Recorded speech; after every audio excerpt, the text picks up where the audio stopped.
Friends, ये जो किस्सा है ये है जनवरी 2023 का। और उस समय अपनी बेटी के पास काफ़ी समय बिताने के बाद, एंजॉय करने के बाद मैं एयर इंडिया के ड्रीम लाइनर से वापस दिल्ली आ रही थी, इंडिया आ रही थी। तो मेरी बेटी को पता है कि मुझे बहुत लंबी फ़्लाइट्स पसंद नहीं है, तो इसलिए हमेशा वो मेरी बुकिंग एयर इंडिया से ही करती है।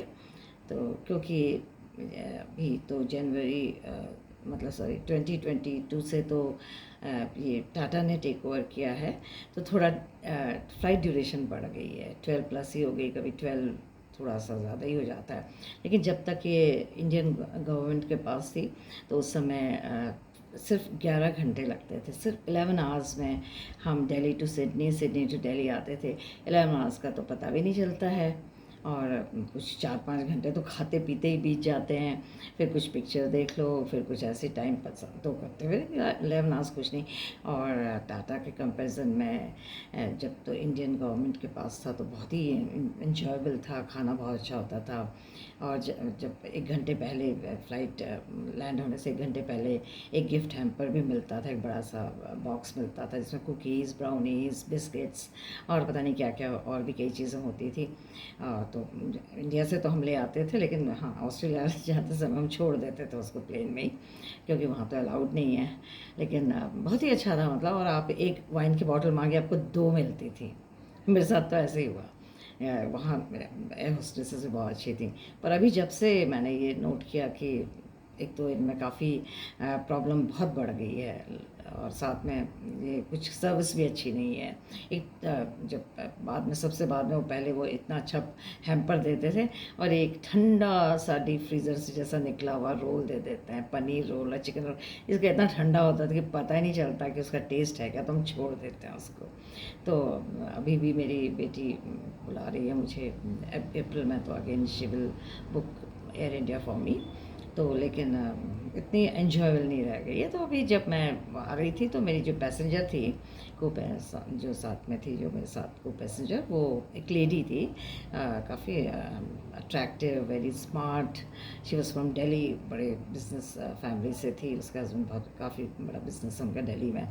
तो उनका बातें बातें होती रही हमारी। फिर उसने पूछा कि आप किसके पास? मैंने कहा मैं तो अपनी बेटी के पास आई। कहती बेटियों के पास आने का तो मज़ा ही अलग होता है। मैंने कहा आप कैसे? कहती कि मेरी daughter in law second delivery थी, पहला तो बेटा है 2 साल का, अभी डिलीवरी के लिए आई थी मैं।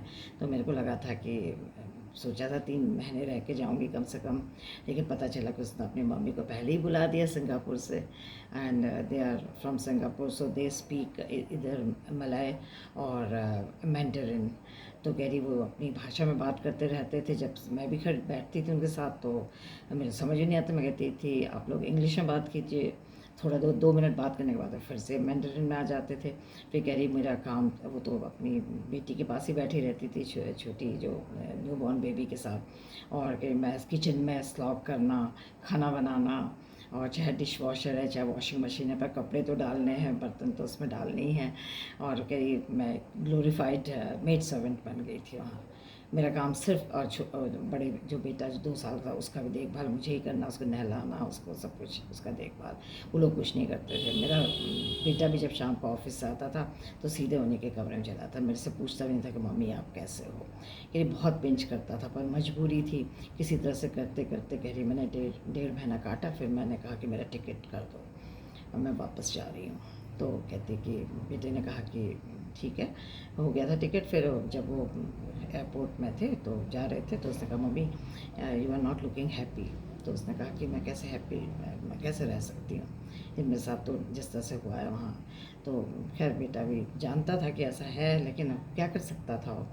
और उसने भी थोड़ा अपनी माँ को नेगलेक्ट किया था। फिर कह रही थी कि अभी मैं, मेरी बेटी लंदन में है, उसने मेरे को, शी इज़ वर्किंग देयर और शी इज़ अनमैरिड, तो उसने मेरे को बोला है कि मम्मी अब मेरे पास आओ, बस अभी करीब 15-20 दिन बाद मेरा बुकिंग हो गई है वहाँ लंदन के लिए, और मैं चली जाऊंगी और कम से कम 2-3 महीने रह के आऊँगी। यहाँ तो मैंने कुछ नहीं देखा, इन्होंने मुझे कुछ नहीं घुमाया, लेकिन वहाँ तो मैं खूब घूमूंगी। मेरी बेटी ने कहा मम्मी आपको यूरोप भी लेके जाऊँगी पूरा।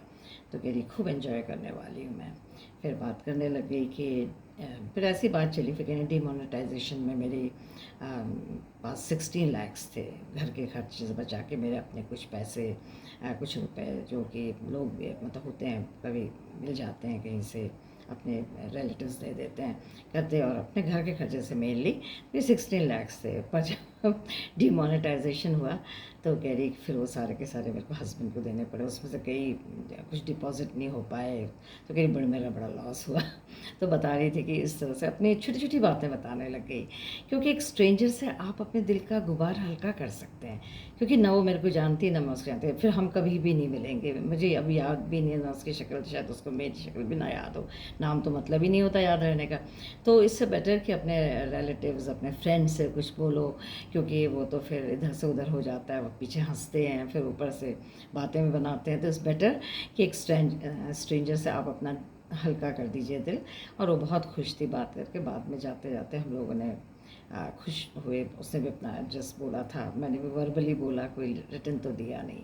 पर ये है इसी तरह से जो ज़िंदगी जो है वो चलती रहती है, और मुझे लगता है कि इसी तरह के जब लोग मिलते हैं और अपना दुख सुख हम एक दूसरे को बांटते हैं, और जो बिल्कुल स्ट्रेंजर्स हो उनसे बांटना ज़्यादा अच्छा है बजाय जान पहचान वालों से।